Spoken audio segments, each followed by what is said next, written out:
Today, we're diving into how one country is taking on a massive water crisis with a really smart, ambitious project. And we're going to start with just one single number. 95%. Just let that sink in for a second. In a country like Egypt, this number is a pretty staggering reality. Because that's how much of its farmland absolutely needs irrigation just to survive. It really sets the stage for a high-stakes battle against water scarcity. And that's the story we're going to unpack today. So, here's how we're going to break it all down. First, we'll get a handle on the crisis itself. Then, we'll introduce the big solution. After that, we'll see how it actually worked on the ground. And finally, we'll look at the incredible results, what we're calling the ripple effect. Okay, first things first, the problem. To really appreciate the solution, you have to understand the sheer scale of the challenge Egypt was up against. I mean, take a look at this. This chart tells you so much of the story. Egypt is one of the driest countries on the planet, getting only about 200 millimeters of rain a year. That's barely anything. And all that dryness has to support a huge population.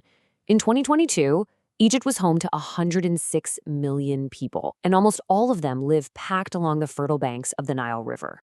And that population is set to explode to 160 million by 2050. More people means you need more food, and more food means you need, you guessed it, more water. You can just feel the pressure building, can't you?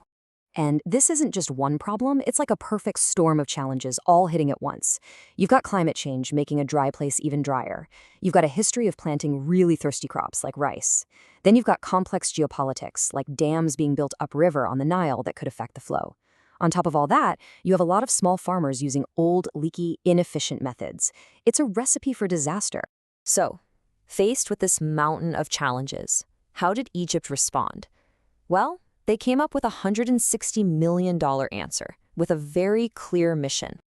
It's called the Farm Irrigation Modernization Project, or FIMP.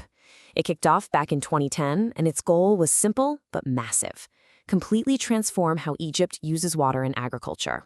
The whole project really boiled down to three key things. First, just be way more efficient and stop wasting precious water.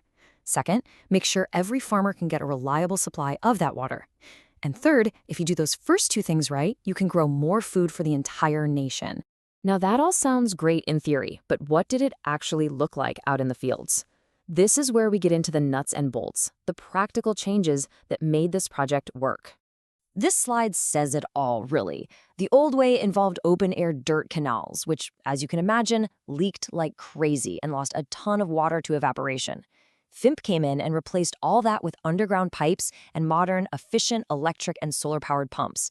It's a total game changer. So let's just walk through that process. Step 1, rip out the old canals and lay down new underground pipes. Step 2, get rid of the expensive, polluting diesel pumps and swap them for solar-powered ones. Step 3, and this is so critical, make sure every single farmer had equal access. And finally, step 4, you can't just drop new tech on people and walk away. They provided training so farmers could get the absolute most out of the new system. All right, now for the really fun part, the results. A project this big doesn't just have one effect. It creates waves of change that spread out. So let's measure that ripple effect. Okay, get ready for this number. 5 billion cubic meters of water. That's how much is saved every single year just by stopping the leaks and evaporation. That is an absolutely staggering amount of water. And it wasn't just about water. By switching from diesel to efficient pumps, the project slashed the energy needed for irrigation by 46%. That's a huge win for the environment and for farmers' wallets. So what did all this mean for the farmers? Well, with reliable water and lower costs, their crop yields went up, and so did their income, by an average of 18%. For so many families, that is a life-altering amount of money. When you add it all up, the direct human impact is just incredible. We're talking about 140,000 people who now have more stable incomes and a much more secure future because of this project. This table really pulls it all together. Environmentally, you've got massive water and energy savings. Economically, you've got higher incomes and about 10,000 new jobs created. And socially, well, that's where another really important victory happened. Because a core principle of this project was equity. It was designed from the ground up to give everyone the same access to water regardless of gender. In a country where women are a vital part of agriculture, ensuring they had equal access was a massive social win built right into the project's DNA. And that really brings us to our final thought. The Farm Irrigation Modernization Project is a huge success story. It's a brilliant blueprint for how technology and smart policy can solve huge resource problems. But as we look to that future, with the population climbing higher and higher, the big question remains, can innovations like this keep up?